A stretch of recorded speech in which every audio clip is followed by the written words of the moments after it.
और चलिए सीधा रुख करते हैं। इस वक्त बड़ी खबर आ रही है ज्ञानवापी विवाद से जुड़ी हुई। इस वक्त की सबसे बड़ी खबर बता दें आपको, श्रृंगार गौरी के बाद अब शिवलिंग की पूजा की मांग उठी है। विश्व वैदिक सनातन संघ ने बाकायदा इसके लिए दायर की है याचिका। बता दें आपको कि अभी ज्ञानवापी मामले में हिंदू पक्ष को कामयाबी मिली थी और अब एक और श्रृंगार गौरी में पूजा की इजाजत मिलने के बाद शिवलिंग की पूजा की मांग की गई है। विश्व वैदिक सनातन संघ ने बाकायदा इसके लिए याचिका भी दायर की है। ज्ञानवापी मामले से जुड़ी इस वक्त की बड़ी खबर आपको बता रहे हैं। दो तस्वीरें आपको दिखा रहे हैं। देखिए, कोर्ट में अब एक और याचिका दायर की गई है। ये याचिका दायर करने वाली जो संस्था है वो विश्व वैदिक सनातन संघ है और इस संघ ने याचिका दायर करके शिवलिंग की पूजा अर्चना की मांग की है कोर्ट से। बाकायदा वाराणसी जिला एवं सत्र न्यायालय में इसको लेकर याचिका लगाई गई है। दो तस्वीरें आपके सामने हैं। दोनों ही तस्वीरों में हम आपको बता रहे हैं। देखिए, जो शिवलिंग है, इस शिवलिंग की सामने आने के बाद, तस्वीरें सामने आने के बाद अब इसकी पूजा की मांग की जा रही है और इसको लेकर कोर्ट से अधिकार मांगा जा रहा है।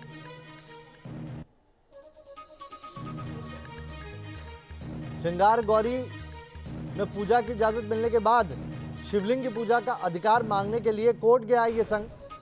सनातन संघ है, विश्व वैदिक सनातन संघ, और ये कोर्ट से इजाजत चाहता है। इसके लिए याचिका डाल दी गई है। दलीलें कई सारी उसके मद्देनजर रखी गई है और हवाला दिया गया है पुराने, जो इस पूरे मामले में, ज्ञानवापी मामले में जो कुछ अभी जिरह चल रही है, जो फैसले, जो सुनवाई हो रही है, उसको लेकर भी इसमें कई सारे दलीलें रखी गई है। साथ ही कई इतिहास का बड़ा पुलिंदा भी रखा है। सुशांत जुड़ गए हमारे साथ इस खबर पर ज्यादा जानकारी के साथ। सुशांत, अब शिवलिंग की पूजा का अधिकार मांगने के लिए विश्व वैदिक सनातन संघ कोर्ट पहुंचा है।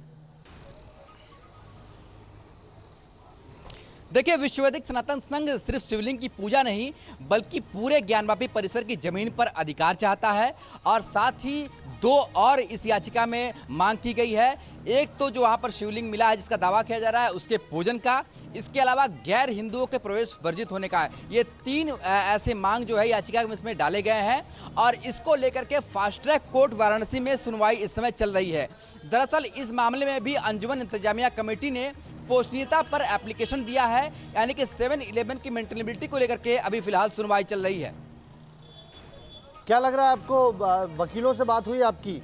दलीलें क्या दी जा रही है अंदर? और क्योंकि साक्ष्य कई सारे रखे गए हैं इस पूरे मामले में, न सिर्फ उन सुनवाइयों में जो इससे पहले हुई है, श्रृंगार गौरी का भी उसमें जिक्र किया गया है, बल्कि कई इतिहास और वैदिक पुराण के भी कई साक्ष्य रखे गए हैं।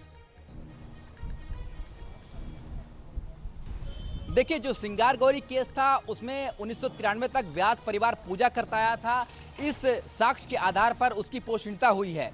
मगर ये जो मामला है वहाँ पर पूरे जमीन पर अधिकार करने का और शिवलिंग के पूजन करने का, तो इसको लेकर के जो साक्ष्य वहाँ पर कोर्ट कमीशन की कार्रवाई में निकले थे, शिवलिंग की बात की जाए या यहाँ पर हिंदू प्रतीक चिन्हों की बात की जाए, सनातन धर्म से जुड़े हुए चिन्हों की बात की जाए, इन सारी चीज़ों की दलीलें हिंदू पक्ष लगातार पेश कर रहा है और आज से सुनवाई शुरू हुई है इस केस की पोषणीयता को लेकर के।